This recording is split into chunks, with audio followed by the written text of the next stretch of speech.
درود پاک پڑھنے کے بے شمار فضائل و برکات ہیں۔ آج میں آپ کو بڑا ہی یوں سمجھیے کہ عشق رسول سے بھرا ہوا اور سبق آموز واقعہ سناؤں گا۔ دو تین باتیں اس میں ہمیں ایک ہی واقعے میں سیکھنے کو مل جائیں گی۔ یہ واقعہ ابو عبداللہ الرسا رحمت اللہ تعالی علیہ نے اپنی کتاب تحفہ میں تحریر فرمایا۔ ماجرا یہ تھا کہ ایک شخص جو تھا وہ نبی پاک علیہ الصلوۃ والسلام سے بڑی محبت کرتا تھا، عبادت گزار بھی تھا، نیک بھی تھا اور صابر بھی تھا، صبر کرنے والا بھی تھا، غریب بھی تھا۔ ایک دن رات کو اس کی آنکھ کھلی تو اس نے دیکھا کہ بچے رو رہے ہیں۔ بچوں سے پوچھا میرے بچوں کیوں رو رہے ہو؟ تو بچوں نے کہا کہ کھانا نہیں کھایا ہے اور ہم بھوکے ہیں اور بھوک کے مارے رو رہے ہیں۔ یعنی غربت کا یہ عالم تھا کہ وہ رات گھر والوں نے فاقے میں گزاری تھی، مگر عشق رسول کا عالم دیکھیں، اللہ پر بھروسے کا عالم دیکھیں کہ اس نے شکوہ شکایات شروع نہیں کر دی، باہر نکل کر ہاتھ پھیلانا شروع نہیں کیا۔ اس نے اپنے بچوں سے کہا کہ میرے بچوں ایسا کرتے ہیں، ہم بھوکے ضرور ہیں، آؤ مل کر اپنے آقا و مولا جناب رسول اللہ صلی اللہ علیہ وسلم پر درود پاک پڑھتے ہیں۔ کیونکہ جب بندہ درود پاک پڑھتا ہے تو اس کی پریشانیاں دور ہو جاتی ہیں، اس کی مشکلیں آسان ہو جاتی ہیں۔ سوچے کیسا گھر ہوگا جہاں سارے بھوکے ہیں مگر شکوہ نہیں ہے، سب سرکار دو عالم علیہ الصلوۃ والسلام کی بارگاہ میں درود پڑھ رہے ہیں۔ شاعر کہتے ہیں نا، فریاد امتی جو کرے حال زار میں، پکارے تو صحیح نا، دل سے یاد تو کرے انہیں۔ فریاد امتی جو کرے حال زار میں، ممکن نہیں کہ خیر بشر کو خبر نہ ہو، واللہ وہ سن لیں گے، فریاد کو پہنچیں گے، اتنا بھی تو ہو کوئی جو آہ کرے دل سے۔ دل سے پکارا انہوں نے، درود پڑھتے رہے، پڑھتے پڑھتے آنکھ لگ گئی، آنکھیں بد ہوئی مگر قسمت جاگ اٹھی۔ خواب میں سرکار دو عالم صلی اللہ علیہ وسلم کی زیارت ہوئی اور آقا علیہ الصلوۃ والسلام نے فرمایا کہ فلاں فلاں شخص کے پاس جاؤ، اس کو کہنا کہ جو تمہیں اللہ نے مال دیا ہے اس میں سے میری مدد کرو، اور سنو ہمارے نبی علیہ السلام نے تمہیں سلام کہا اور فرمایا جو تمہارے لیے دعا تھی نا وہ قبول ہو گئی ہے۔ یہ شخص اٹھا اور اٹھنے کے بعد جب اس نے نام پر غور کیا تو پتہ چلا وہ تو ہمارے علاقے کا بہت مالدار شخص ہے، مگر وہ تو مسلمان نہیں ہے، مجوسی ہے۔ مجوسی کہتے ہیں آگ کی پوجا کرنے والے کو، کہتے وہ تو آگ کے پجاری ہے، میرے نبی علیہ السلام اس کے پاس کیوں بھیجیں گے، اور اپنا سلام بھی دے رہے ہیں۔ ٹینشن کے ایسا ہو نہیں سکتا، لگتا ہے میں نے صحیح نہیں سنا، پھر سو گیا۔ اب خواب میں پھر نبی پاک علیہ الصلوۃ والسلام تشریف لائے، دوبارہ یہی حکم دیا کہ اسی کے پاس جاؤ، میرا سلام بھی دینا، کہنا تمہارے بارے میں دعا قبول ہو گئی ہے، اور کہنا اللہ نے جو مال دیا اس میں سے میری مدد کرو۔ اب اٹھنے کے بعد سوچنے لگا کہ روایتوں میں یہی آتا ہے کہ جس نے سرکار دو عالم علیہ السلام کو خواب میں دیکھا اس نے پیارے آقا ہی کو خواب میں دیکھا، نبی پاک کی شکل میں شیطان نہیں آ سکتا۔ تو اب یہ چلا گیا اس مجوسی کے پاس۔ وہ مجوسی اپنے کاروباری لوگوں کے ساتھ بیٹھا تھا، بہت بڑا اس کا محل تھا، بڑا بزنس تھا اس کا۔ اس نے جا کر کہا کہ مجھے آپ سے بات کرنی ہے، کچھ پیغام دینا ہے۔ تو کہا کہو، کا نہیں اکیلے میں دینا ہے۔ وہ اکیلے میں بیٹھ گیا، کہا میں مسلمان ہوں اور ہمارے آقا ہمارے نبی آخری نبی صلی اللہ علیہ وسلم نے آپ کو سلام دیا ہے اور فرمایا ہے کہ تمہارے بارے میں جو دعا ہے وہ قبول ہو گئی ہے، اور میں غریب ہوں، پریشان ہوں، نبی پاک نے یہ بھی فرمایا کہ آپ میری مدد کریں گے۔ مجوسی کہتا تم مجھے جانتے ہو؟ میں تو مسلمان نہیں ہوں، میں تو تمہارے نبی کو اپنا نبی بھی نہیں مانتا ہوں، میرے بارے میں ایسا کیسے ہو سکتا ہے، میرے بارے میں کیسے ایسے سلام آ سکتا ہے؟ تو وہ کہتا ہے میں نے خواب میں یہی دیکھا ہے اور میرے آقا علیہ الصلوۃ والسلام نے تمہارے بارے میں ہی فرمایا۔ اچھا، وہ مجوسی کہتا ہے پھر چلو میرے ساتھ، ہاتھ پکڑا، اندر کمرے میں لے گئے۔ کمرے میں جا کر کہتا ہے مجھے کلمہ پڑھاؤ، میں کلمہ پڑھ کر مسلمان ہوتا ہوں۔ کلمہ پڑھا، اشہد ان لا الہ الا اللہ وحدہ لا شریک لہ واشہد ان محمدا عبدہ ورسولہ۔ پھر اس نے کیا کیا، اپنے بچوں کو بلایا، اپنی بیٹی اور اپنے بیٹے کو بلایا، کہتا ہے دیکھو میں مسلمان ہو گیا ہوں، اگر تم کلمہ پڑھتے ہو تو ٹھیک ہے ورنہ تمہارا میرا رشتہ ختم. بچے کہتے ہیں بابا جان آپ مسلمان ہو گئے تو ٹھیک ہے پھر ہم بھی مسلمان ہوتے. کلمہ پڑھ کے بچے مسلمان ہو گئے. اب وہ نیچے اترا, کاروباری لوگ بیٹھے تھے, سب کو کہتا ہے سنو میں مسلمان ہو گیا ہوں, تم میں سے جو مسلمان ہوتا ہے اس کا میرا جو بھی لین دین ہے میری طرف سے معاف. اگر مسلمان نہیں ہوتے ہو, اسلام نہیں لاتے, تو جو میرے پیسے دینے دے دو, لینے لے لو, آج سے تمہارا میرا کاروبار ختم. اچھا وہ جو بندہ پیغام لایا وہ حیران پریشان, کہتے مجھے تو بتائیں معاملہ کیا ہے, میں تو صرف سلام پہنچایا, آپ بھی مسلمان, بچے بھی ہو گئے, آپ کے دوست بھی مسلمان. اچھا اس بڑے مجمع میں بھی کئی لوگوں نے کلمہ پڑھ لیا جو تاجران تھے. وہ کہتا ہے میں تمہیں ماجرا سناتا ہوں, بات کیا ہے.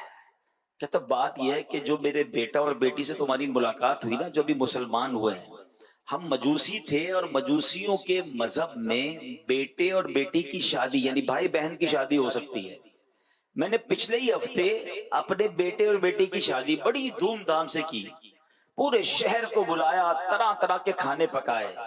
جب شادی سے فارغ ہوا اور اپنے کمرے میں لیٹا تو مجھے اپنے گھر کے برابر کے گھر سے رونے کی آواز آئی. میں نے کان لگایا تو بات یہ ہو رہی تھی کہ بچیاں اپنی ماں سے کہہ رہی کہ امی ہم آل رسول ہیں, مسلمانوں کے نبی کی اولاد سے ہیں, ہمارے پڑوسی نے ہمارے ساتھ اچھا نہیں کیا, پورے شہر کو بلایا, ہمیں نہیں بلایا, ہم آج بھوکے ہیں, اس کے گھر میں طرح طرح کے کھانے بنے, اس کے کھانے کی خوشبو ہمیں تنگ کرتی رہی مگر اس نے ہمیں کھانا نہیں بھیجایا, ہمارے پڑوسی نے اچھا نہیں کیا ہمارے ساتھ.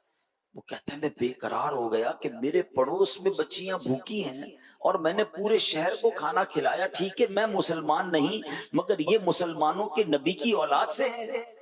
اس نے طرح طرح کے کھانے پیک کروائے, کچھ تحفے اور لیے اور ان کے گھر پر پہنچا دیے. پھر آ کر اپنے کمرے میں بیٹھ گیا اور اب کان لگایا کہ اب کیا بات ہو رہی ہے. تو والدہ کہتی دیکھو پڑوسی نے کھانا بھی بھجا دیا ہے, تحفے بھی بھجوائے ہیں, اب چلو کھانا کھا لو. تو بیٹیاں کہتی امی جان ہم کیسے کھانا کھا لیں, یہ تو مسلمان نہیں ہے, غیر مسلم کے گھر سے کھانا ہم کیسے کھا سکتے ہیں. تو ایک بہن کہتی ہے باجی کیوں نہ ہم اس پڑوسی کو اچھی اچھی دعائیں دیں. اب ان سب بچیوں نے ہاتھ اٹھائے اور دعا کی کہ یا اللہ ہمارے پڑوسی کو ایمان کی دولت نصیب فرما, یا اللہ اگر یہ ایمان لے آئے تو قیامت کے دن ہمارے نانا جان کی سے شفاعت بھی نصیب فرما. یہ دعائیں کرتے رہی اور میں سنتا رہا. مجوسی کہتا ہے میں سوچتا رہا کہ یہ کیسے ممکن ہے, مگر آج تم یہ پیغام لے کر آئے ہو, تمہارے نبی نے مجھے سلام بھی دیا اور یہ پیغام بھی دیا کہ دعا قبول ہو گئی, تو میں سمجھ گیا ان بچیوں کی دعا لگ گئی ہے. اب میں سمجھ گیا کہ اسلام حق ہے, اس لیے میں نے کلمہ پڑھ لیا, میں مسلمان ہو گیا. سنو ہمارے یہاں بیٹے بیٹی کی شادی ہوتی ہے مگر اسلام میں نہیں ہوتی ہے. اس نے بیٹے اور بیٹی کے درمیان جدائی کر دی اور کہا کہ میں نے 50% اپنی جو وہ تھی جائیداد تھی اپنے بچوں کے نام پہ کی تھی, 50% میرے پاس باقی ہے, اب یہ 50% جائیداد میں تمہارے نام کرتا ہوں, جاؤ اور اپنی زندگی ایش سے گزارو. اب وہ دیوانہ جس کے گھر میں رات فاقہ تھا اس نے کسی کے آگے ہاتھ نہیں پھیلایا, اس نے پیارے آقا علیہ الصلوۃ والسلام کو یاد کیا, درود پاک کی کثرت کی. اگلے دن وہ امیر و کبیر ہو گیا, اس کی مشکل آسان ہو گئی. اور پھر سیکھنے کو کیا ملا کہ آل رسول کی خدمت کی تو اللہ نے اس مجوسی کو ایمان بھی عطا کر دیا. اور سبحان اللہ, اللہ کی رحمت سے امید ہے نبی پاک کی شفاعت بھی اسے نصیب ہو جائے گی. پیارے اسلامی بھائیوں, ہم بھی پریشانیوں میں آ جاتے ہیں, زندگی میں ہمیں بھی مشکلیں آ جاتی ہیں. بعض اوقات پیسوں کی کمی, بعض اوقات کاروبار کی مشکل, بعض اوقات فیملی پرابلم. کسی سے بات نہ کیا کریں, کسی کے آگے ہمیں ذکر نہیں کرنا. کچھ چھوٹی چھوٹی باتوں پر لوگوں سے مانگنے نکل پڑتے ہیں, خودداری یہ نہیں ہے. اللہ سے دعا کیا کرو کہ یا اللہ ساری زندگی دینے والا بنانا, کبھی مانگنے والا نہ بنانا. اور کبھی نوبت آ جائے نا تو کسی کے آگے ہاتھ نہیں پھیلانا ہے. ہمیں اپنے آقا سے وہ ہے نا, کرم کرنے کے لیے ہے, مجھے کیا ضرورت ہے کسی اور سے بات کرنے کی. تو کاش ہمیں یہ بات سمجھ آ جائے, دکھوں نے تم کو جو گھیرا ہو تو درود پڑھو, جو حاضری کی تمنا ہو تو درود پڑھو. تو ہمیں ایسا ذمہ دار، اگر ہم ذمہ دار ہیں تو ہمیں تو مزید خودداری آنی چاہیے. اپنے پرابلم دوسروں سے ڈسکس نہیں کرنے، اپنے مسائل امداد مانگنے. ہم کسی کے آگے اس طرح کیوں بات کریں کہ میرا یہ پرابلم ہے؟ اگر واقعی آپ نے دعوت اسلامی کا کام کرنا ہے تو آپ کے اندر زبردست خودداری ہونی چاہیے. ہاں انشاءاللہ، کیونکہ امیر اہل سنت کا ایک کمال کا جملہ ہے، دینے والے جو ہے نا نارملی وہ واہ کر کے نہیں آہ کر کے دیتے. کوئی مدد کر بھی دے نا، اس کے بعد اس نے سبھی کو جتانا ہے. تو ایک مبلغ کو بڑا مضبوط رہنا ہے، خودداری اختیار کرنی ہے.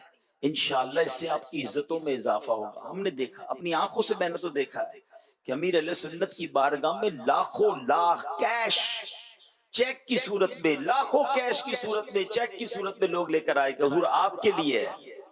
آپ نے فرمایا مجھے نہیں چاہیے، دعوت اسلامی کو دینا ہے تو دے دو، مجھے تمہارا 1 روپیہ بھی نہیں چاہیے. آج کیوں دنیا ان کی دیوانی ہے؟ بڑے بڑے گن گاتے ہیں ان کے ستھرے کردار کے، کچھ تو ہے نا. تو خودداری آپ کی عزتوں میں اضافہ کرتی ہے. تو کاش یہ بات سمجھ آ جائے. آپ درود پاک کی کثرت کریں، دعا کی کثرت کریں، آپ کے بگڑے کام آپ کی آنکھوں کے سامنے بنیں گے، ایسے بنیں گے کہ آپ حیران ہو جائیں گے. لیکن پہلے وہ یقین، وہ اعتقاد اپنے اندر لائیے.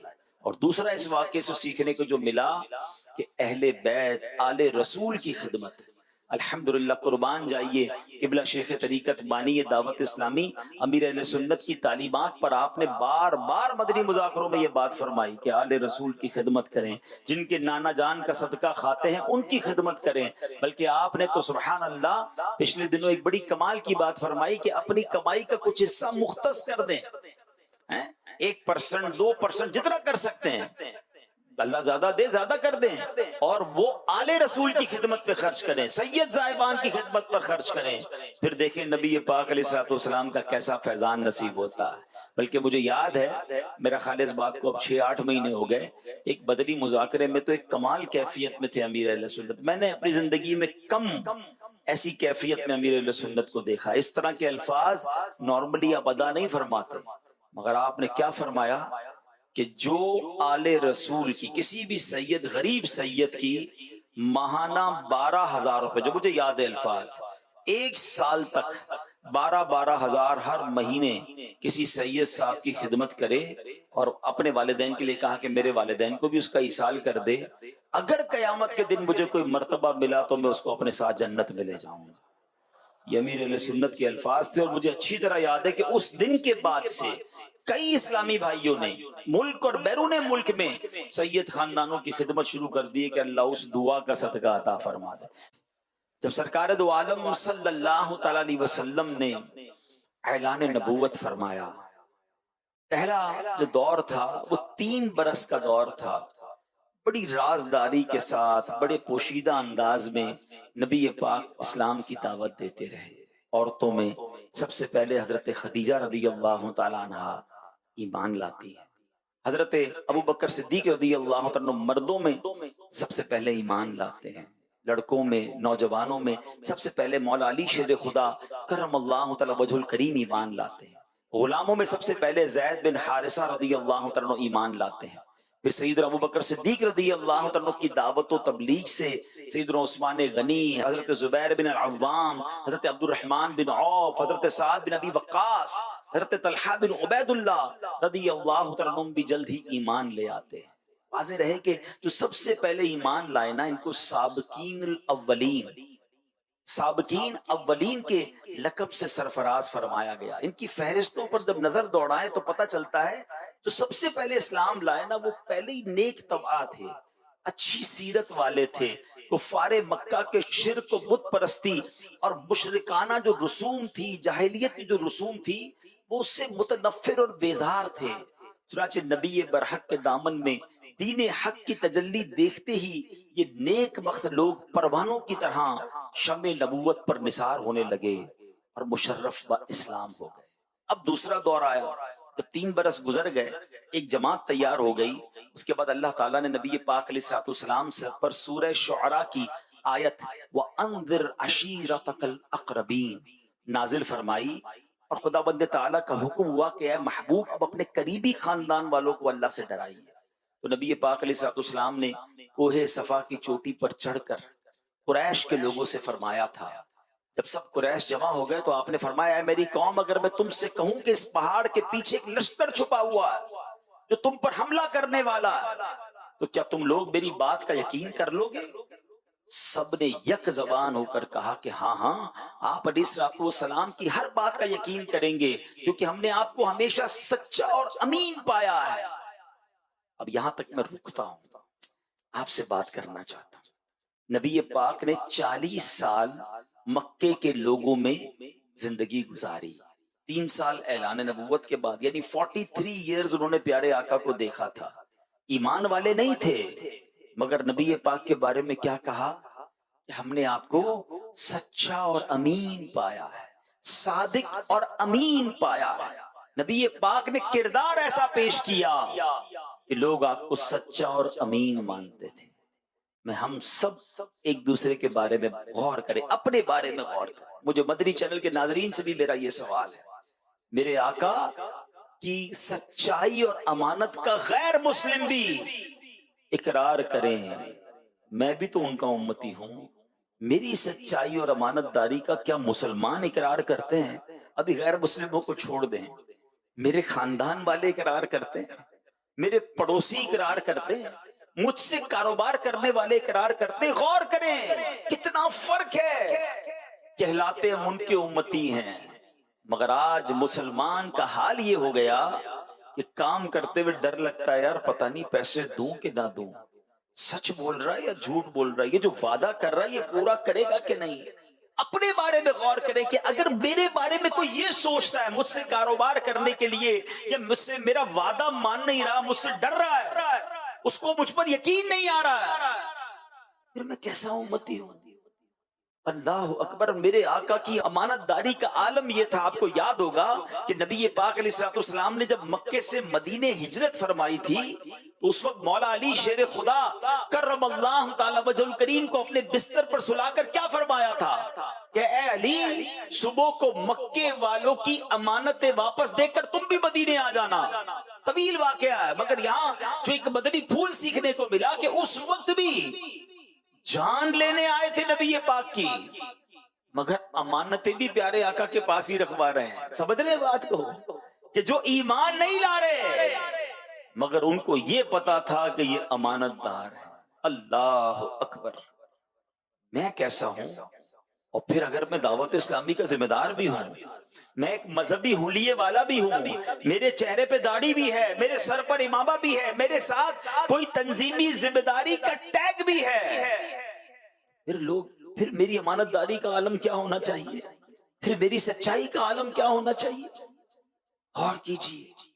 جس نے یہ مذہبی حلیہ اپنایا نا، اس کی ذمہ داری اور بڑھ جاتی ہے، کیونکہ اس کی غلطی پر لوگ یہ کہتے ہیں کہ دیکھو داڑھی والے نے، امامے والے نے، دین کا نام لینے والے نے کیا کیا ہے.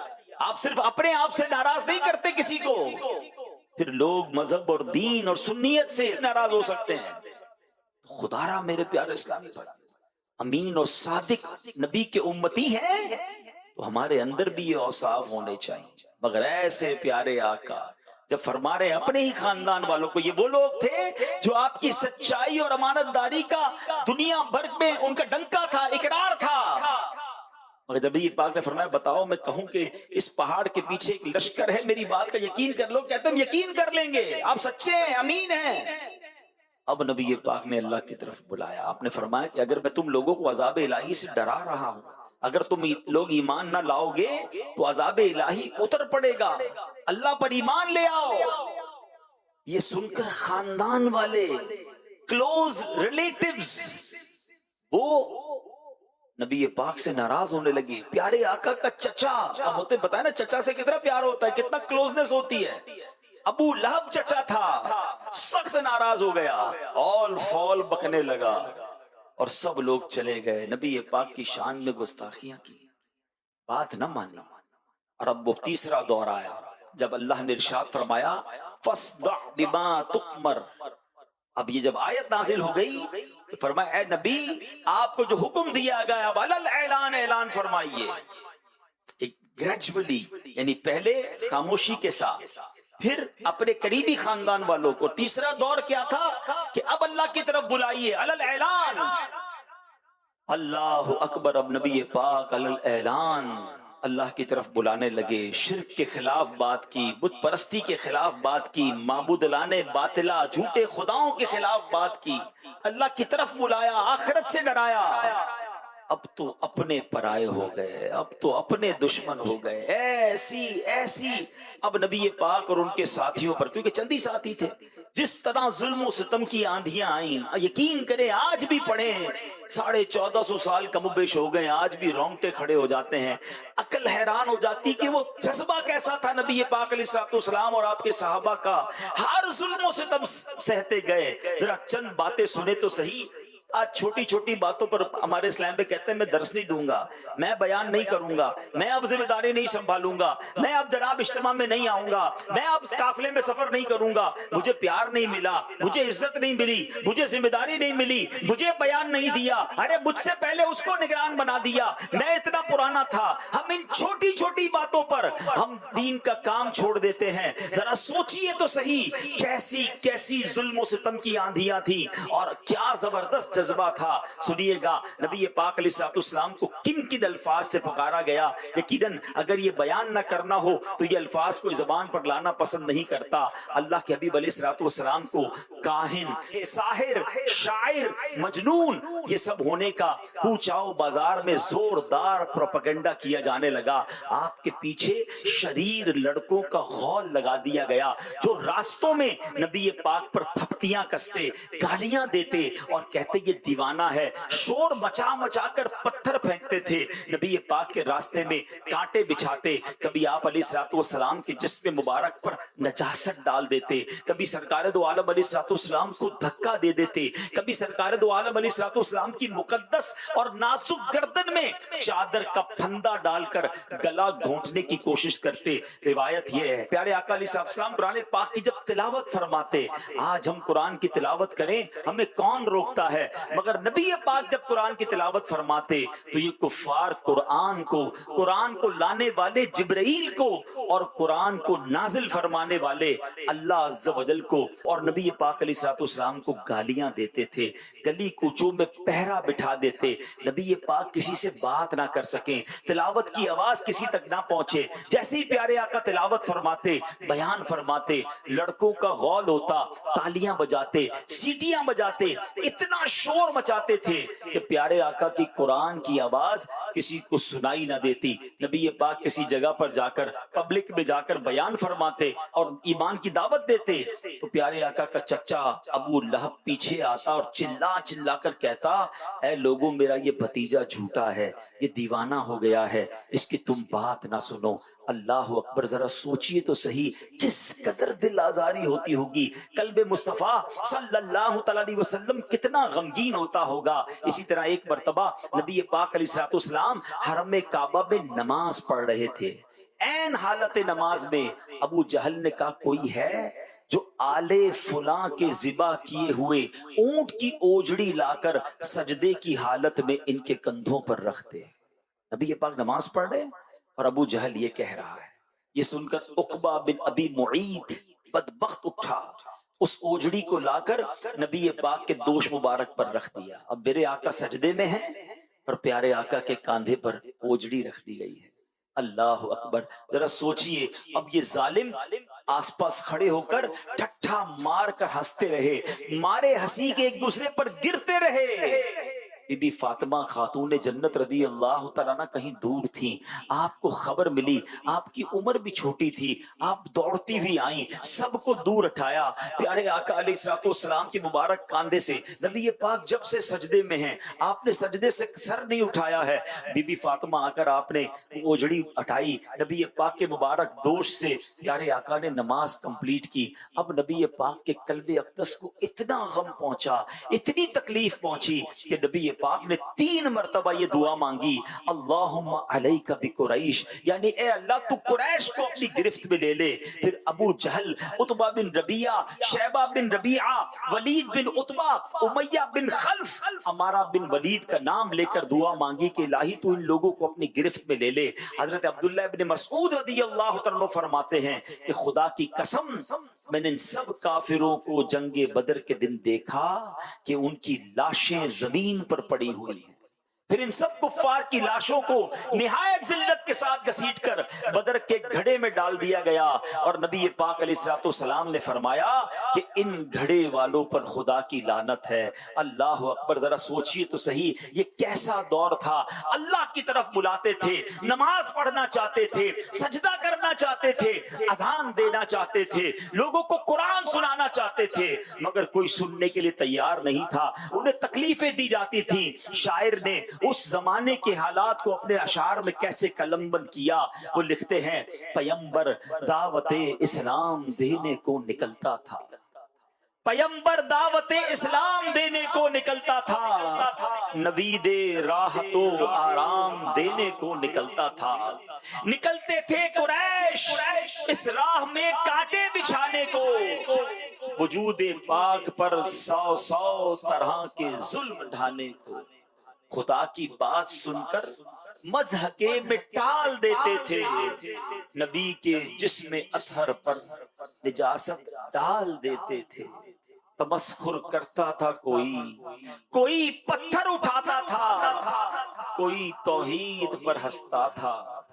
کوئی منہ چڑھاتا تھا، قریشی مرد اٹھ کر راہ میں آوازیں کستے تھے، یہ ناپاکی کے چھرے 4 جانب سے برستے تھے، کلام حق کو سن کر کوئی کہتا تھا شاعر ہے، کوئی کہتا تھا کاہن ہے، کوئی کہتا تھا ساحر ہے، مگر وہ منبع حلم و حیا خاموش رہتا تھا، مگر وہ منبع علم و حیا خاموش رہتا تھا۔ مگر میرے پیارے اسلامی بھائیوں، آپ کو پتا ہے اس درے میں، اس شام میں رہنے والے بچوں کا حال کیا تھا، لوگوں کا حال کیا تھا؟ کیونکہ کھانا پینا بند ہو گیا، سوشل بائیکاٹ تھا، کوئی اناج لے کر بھی نہیں جا سکتا تھا، بڑا کفار کہہ مارتے کتنے دن بھوکے رہیں گے، کتنے دن برداشت کریں گے۔ خواتین کا دودھ خشک ہو گیا، کئی روز بھوکے رہنے سے لوگ بیتاب ہو گئے، اب درختوں کے پتے ابال کر کھانے لگے۔ حضرت سیدنا سعد بن ابی وقاص کا خود بیان ہے، ایک رات مجھے کھانے کو کچھ نہیں ملا تو چمڑے کا ایک ٹکڑا ملا، میں نے اسے پانی سے دھویا، آگ پر بھونا، کوٹ کر پانی میں گھولا اور ستو کی طرح پی کر میں نے اپنے پیٹ کی آگ بجھائی۔ شاعر کہتے ہیں وہ بھوکی بچیوں کا روٹ کر فی الفور من جانا، خدا کا نام سن کر صبر کی تصویر بن جانا، تڑپنا بھوک سے کچھ روز آخر جان کھو دینا، وہ ماؤں کا فلک کو دیکھ کر چپ چاپ رو دینا، رضا و صبر سے دن کٹ گئے ان نیک بختوں کے کہ کھانے کے لیے ملتے رہے پتے درختوں کے، گزارے 3 سال اس رنگ سے ایمان والوں، یہ 2-4 مہینے کا پرابلم نہیں تھا، 3 سال اس شعب ابی طالب میں، اس گھاٹی میں سرکار دو عالم علیہ السلام اور صحابہ اور ان کے چاہنے والوں نے بھوک و پیاس سے گزارے 3 سال اس رنگ سے ایمان والوں نے، دکھا دی شان استقلال اپنی آن والوں نے۔ اب جان کیسے چھوٹی؟ اللہ نے اپنے حبیب علیہ السلام کو خبر دے دی کہ وہ جو معاہدہ کعبے کی دیوار پہ ہے نا، اس کو دیمک نے چاٹ لیا ہے، اب وہ لکھا ہوا باقی نہیں ہے۔ یہ خبر نبی پاک نے ابو طالب کو دی، انہوں نے کفار مکہ کو بلایا، کہا دیکھو مجھے میرے بھتیجے نے بتایا ہے کہ اللہ نے اس کی طرف سے وہی بھیجی ہے کہ تمہارا معاہدہ ختم ہو چکا ہے، اس پہ اب لکھا ہوا کچھ باقی نہیں ہے، جا کر معاہدہ دیکھ لو، اگر لکھا ہوا باقی ہوا میں اپنے بھتیجا کو تمہارے حوالے کر دوں گا، اور اگر ایسا نہیں تو پھر تم ہماری جو پرابلم ہے، جو محاصرہ ہے، اس کو ختم کرو۔ اور یہ بات طے پائی گئی۔ اب جب کعبے کی دیوار پر جا کر معاہدہ دیکھا گیا تو غیب کی خبر دینے والے آقا کی خبر سچی ثابت ہوئی۔ اس معاہدے پر اب لکھائی باقی نہیں تھی، اس معاہدے کو پھاڑ دیا گیا اور مسلمانوں کو اس درے سے آزادی نصیب ہوئی۔ مگر اے میرے پیارے اسلامی بھائیوں، مصیبت پھر بھی ختم نہیں ہوئی، یہ معاملے بڑھتے ہی جا رہے تھے، بڑھتے ہی جا رہے تھے۔ تھوڑے عرصے بعد نبی پاک نے پلان کیا کہ طائف کے سرداروں کے پاس جایا جائے، مکے سے نکل کر ایک اور شہر میں، جس کو آج ہماری زبان میں ہم کہتے ہیں قافلہ، ایک قافلہ لے کر جایا جائے، وہاں جا کر اسلام کی دعوت دی جائے، نیکی کی دعوت دی جائے۔ مکے والے تو بہت مار رہے ہیں، بڑی تکلیف دے رہے ہیں، شاید طائف والے بات سن لیں۔ نبی پاک نے جا کر جب طائف والوں کو اللہ کی بات پہنچائی، ایمان کی دعوت پیش کی، اللہ اکبر، ان کفار بداتوار نے نبی پاک علیہ الصلوۃ والسلام سے اس قدر گستاخانہ جملے کہے کہ ہم اپنی زبان پر بھی نہیں لا سکتے۔ نبی پاک علیہ الصلوۃ والسلام اسلام کی دعوت پیش کرتے، وہ لوگ طرح طرح کی دل آزاریوں پر اتر آئے، اوباش بچوں کو پیچھے لگا دیا، نبی پاک پر پتھروں کی بارش ہونے لگی، اس قدر پتھر برسائے کہ میرے آقا علیہ الصلوۃ والسلام کا جسم خون سے تر بتر ہو گیا، اتنا خون بہا کہ نبی پاک کے نالین اقدس خون سے بھر گئے۔ سنیے طائف کے میدان کے بارے میں شاعر کیا لکھتا ہے، وہ لکھتا ہے، بڑے امبو در امبو پتھر لے کے دیوانے، لگے می پتھروں کا رحمت عالم پہ برسانے، وہ ابر لطف جس کے سائے کو گلشن ترستے تھے، یہاں طائف میں اس کے جسم پر پتھر برستے تھے، وہ بازو جو غریبوں کو سہارا دیتے رہتے تھے، پیا پہ آنے والے پتھروں کی چوٹ سہتے تھے، وہ سینہ جس کے اندر نور حق مستور رہتا تھا، وہی اب شک ہوا جاتا تھا، اس سے خون بہتا تھا، جگہ دیتے تھے جن کو حاملان عرش آنکھوں پر، وہ نالین مبارک ہائے خون سے بھر گئی اکثر، حضور اس جور سے جب چور ہو کر بیٹھ جاتے تھے، شکی آتے تھے بازو تھام کر اوپر اٹھاتے تھے۔ آپ کو پتا ہے حضرت جبریل علیہ السلام ملک الجبال یعنی پہاڑوں کے فرشتے کو لے کر نبی پاک کی بارگاہ میں حاضر ہوئے، ملک الجبال نے آپ علیہ السلام سے عرض کیا، حضور آپ فرمائیں تو دونوں پہاڑوں کو الٹ کر، دونوں پہاڑوں کو ان کفار پر الٹ کر انہیں تہس نہس کر دوں گا۔ نبی پاک علیہ السلام نے فرمایا، میں اللہ پاک کی ذات سے پر امید ہوں، یہ لوگ ایمان نہیں لاتے تو ان کی اولاد میں ایسے لوگ پیدا ہوں گے جو اللہ عز و جل کی عبادت کریں گے۔ آپ تو رحمت للعالمین ہیں نا، اگر یہ لوگ آج اسلام پر ایمان نہیں لاتے، خدائے پاک کے دامان وحدت میں نہیں آتے، مگر نسلیں ضرور ان کی اسے پہچان جائیں گی، در توحید پر ایک روز آ کر سر جھکائیں۔ اے میرے پیارے اسلامی بھائی، کون سی داستان سناؤں؟ حضرت بلال کا مکے کی تپتی ریت پر لیٹنا سناؤں، یا حضرت خباب کا جلتے ہوئے کوئلوں پر لٹانا سناؤں کہ آپ کے کمر سے چربی پگلتی ہے اور کوئلے بجھ جایا کرتے ہیں، اور حضرت عمر جب وہ پیٹھ دیکھتے ہیں تو آنسو بہاتے ہیں کہ اے خباب وہ پیٹھ دکھاؤ جو اسلام کی خاطر جلائی گئی۔ حضرت سمیہ کی شہادت کا واقعہ سناؤں یا آل یاسر پر ہونے والے مظالم کی داستان سناؤں، سیدنا ابو بکر صدیق کو کس قدر مارا گیا وہ آپ کے سامنے بتاؤں، یا صحابہ کرام کو چٹائیوں میں لپیٹ کر آگ کی دھونی دے کر بے ہوش کر دینے والے واقعات سناؤں۔ کسی کو تو ڈبکیاں دی جاتی کہ کہو اللہ کا انکار کر دو، اس کا سانس گھٹ جاتا، مرنے کے لیے تو تیار ہو جاتے مگر رب کا انکار نہ کرتے۔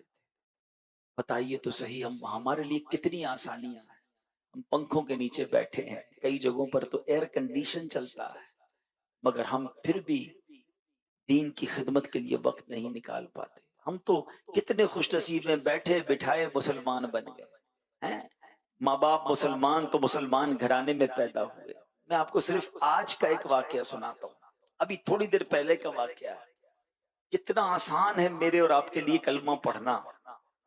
مجھے کچھ عرصہ پہلے ایک نوجوان سے رابطہ ہوا، اس نے بتایا کہ میں مسلمان نہیں ہوں، مجھے مسلمان ہونا ہے۔ الحمدللہ اس نے بھی کلمہ پڑھا، پھر اس کے گھر والے بھی مسلمان ہو گئے۔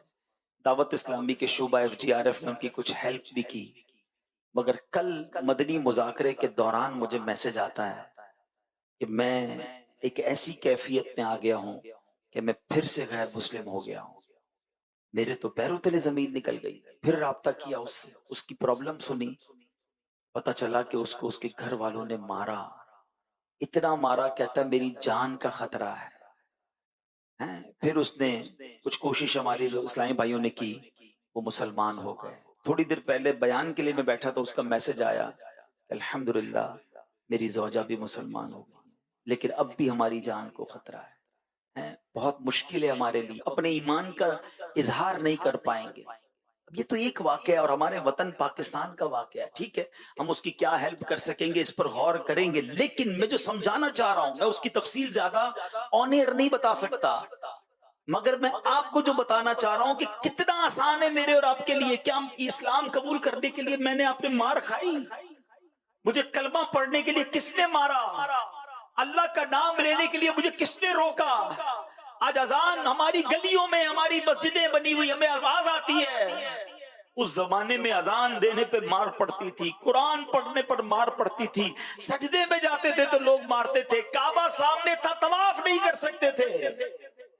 اور آج ہم ہیں کہ مسجدیں ہمارے لیے دروازے کھلے ہیں، ٹھنڈے پانی کے کولر لگے ہوئے ہیں، ویلکم کرنے کے لیے لوگ تیار ہیں، مگر مسجدیں ویران ہیں۔ کب جاگیں گے؟ ہمیں تکلیف کیوں نہیں ہوتی ہے مسلمانوں کو گناہوں کی طرف جاتے دیکھ کر؟ ہمیں پتہ ہے ہمارے کالج یونیورسٹی میں کیا حالات ہیں، وہاں کس قدر تباہی بچی ہوئی ہے، آج کا نوجوان کس طرح اسلام کے بارے میں تذبذب کا شکار ہے۔ میں آپ کو پچھلے کچھ دنوں پرانی بات، میں پرسوں شکارپور گیا تھا، ایک اسٹوڈنٹ سے میری ملاقات اب ہوئی تو الحمدللہ بڑی خوشی ہوئی، مگر اس سے کچھ مہینوں پہلے جب میں شکارپور گیا تو اس اسٹوڈنٹ سے میری ملاقات ہوئی تھی، وہ مجھے پہچان گیا، میرے پاس آیا، مجھے آ کے کہتا ہے میں دعوت اسلامی کے کچھ بیانات سنتا ہوں، مگر جب سے میں اس یونیورسٹی میں آیا ہوں اب مجھے عجیب عجیب وسوسے آ رہے ہیں، اسلام کے بارے میں وسوسے آ رہے ہیں، اللہ کے بارے میں وسوسے آ رہے ہیں۔ اور کہتا ہے ابھی بھائی آپ کو یونیورسٹی کی حالات ہی نہیں پتا، کیا کیا باتیں ہو رہی ہیں اسٹوڈنٹ کے درمیان، ہمارے وطن پاکستان کی یونیورسٹی کی بات کر رہا ہوں میں آپ کو۔ اللہ کا شکر ہوا، میں نے دعوت اسلامی کے ایک ذمہ دار کو بلایا، ان کو کنیکٹ کیا، کچھ میں بھی ان سے رابطے میں رہا۔ الحمدللہ ابھی میں شکارپور گیا، فیضان مدینہ میں وہ اجتماع میں آئے اور 12 دن کے مدنی قافلے میں بھی سفر کے لیے تیار ہو گیا۔ لیکن ایک اسلامی بھائی پر نا، ایسے کتنے ہزاروں ہمارے اسلامی بھائی اسلامی بہنیں ہوں گی جو دین سے ہی اب جناب کنفیوز پھر رہے ہیں، اور ہم اپنی موج میں ہیں۔ ہمیں تو بہت کام کرنا ہے، کہتے ہیں نا کہ جتنی تیزی سے سیلاب آتا ہے اتنا خطرناک، اتنا مضبوط بند باندھنا پڑے گا، اتنا زیادہ ہمیں کوشش کرنی پڑے گی۔ اب گناہوں کا سیلاب تو تھا ہی، اب تو لا دینیت کا سیلاب ہے، اب تو معاذ اللہ اسلام کے خلاف سازشیں ہو رہی ہیں، ہماری جو جڑ بنیاد ہے اس پر حملے ہو رہے ہیں، ختم نبوت جیسے عقیدے کو متزلزل کرنے کی کوشش کی جا رہی ہے۔ اللہ سلامت رکھے ہمارے پیر و مرشد کو کہ جب ایسے فتنے آتے ہیں تو دعوت اسلامی اس کے سامنے ایک سیسا پلائی ہوئی دیوار بنتی ہے۔ ٹھیک ہے، دعوت اسلامی کا ایک اپنا طریقہ ہے، اس کا ایک اپنا انداز ہے، ایک اپنی حکمت عملی ہے، ہر بات کا جواب ضروری نہیں ہوتا کہ ایک ہی انداز سے دیا جائے۔ اللہ اکبر، جب صحابہ کرام کے بارے میں عجیب و غریب باتیں پھیلانا شروع کر دی، پیر و مرشد نے، امیر اہل سنت نے کیا کمال کا ایک نعرہ دے دیا کہ اگر وہ نعرہ ہی بچے کی زبان پر چلا جائے تو ان کے ذہنوں سے، آنے والی نسلوں کے ذہنوں سے تصور نکل جائے گا کہ کبھی کسی صحابی کے بارے میں کوئی مائنس بات سنی نہیں جا سکتی۔ کیسا نعرہ دیا؟ ہر صحابی نبی، ہر صحابی نبی، بس یہ